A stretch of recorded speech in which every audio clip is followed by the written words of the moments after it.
Salam alaikum les filles, je vous retrouve pour une nouvelle recette. Donc c'est une soupe marocaine, plus précisément amazir, donc on l'appelle esquif.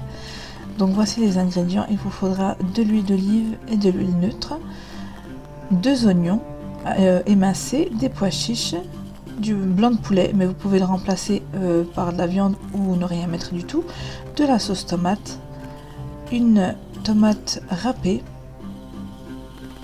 des épices, donc du sel, du poivre, du gingembre, du cumin, herbe d'Aldi et un petit cubord. C'est vrai que je vous avais dit que j'utiliserais plus les cubords, mais du coup je les ai repris parce que le goût me plaît beaucoup. Donc dans votre cocotte, vous mettez donc vos 2 huiles. Ensuite vous allez mettre votre oignon, enfin 2-3 oignons émincés, râpés, le blanc de poulet.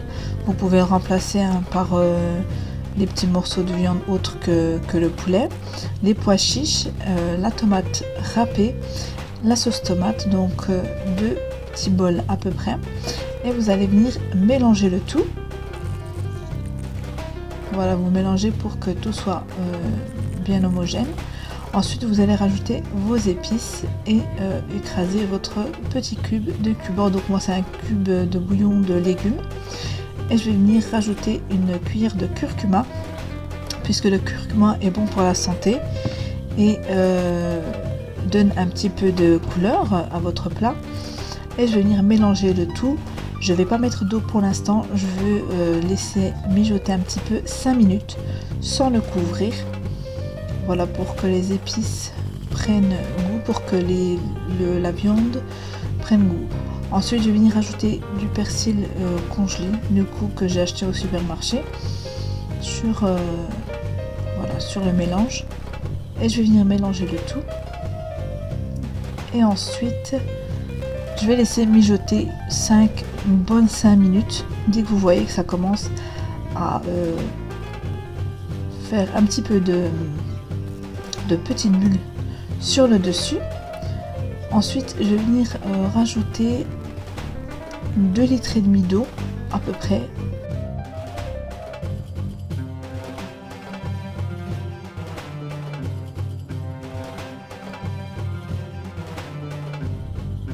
Ensuite vous allez mélanger pour que tout soit bien mélangé, les épices, la viande, que tout soit homogène à l'intérieur, et je vais couvrir, voilà, pour laisser mijoter une petite demi-heure.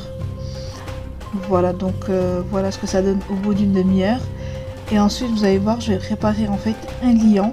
C'est de la farine mélangée à de l'eau que je vais bien secouer pour qu'il n'y ait, les filles, il faut pas qu'il y ait de grumeaux. Ça c'est très important, que vous puissiez mélanger du coup la farine avec de l'eau.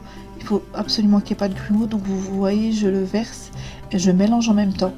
Voilà, c'est très important de mélanger en même temps, pas que ça fasse ça épaissit directement la soupe. Donc voilà, je mélange et je vais rajouter, donc rincer mon récipient où j'ai fait la préparation de farine, et je vais le rajouter dans la soupe. Donc du coup nous on l'a préférée un peu plus épaisse, mais si vous voulez qu'elle soit moins épaisse que celle-ci, vous rajoutez de l'eau bien évidemment. Donc les filles, voilà, je laisse couvrir et je vais cuire encore un petit peu, et je rajoute des spaghettis entre temps, et voilà ce que ça donne les filles. Donc voilà le résultat de la soupe. J'espère que cette vidéo recette vous aura plu. N'hésitez pas à commenter, liker et partager. N'oubliez pas d'activer la petite cloche pour vous abonner. Donc je vous dis à une prochaine recette, Inch'Allah. Salam, bye.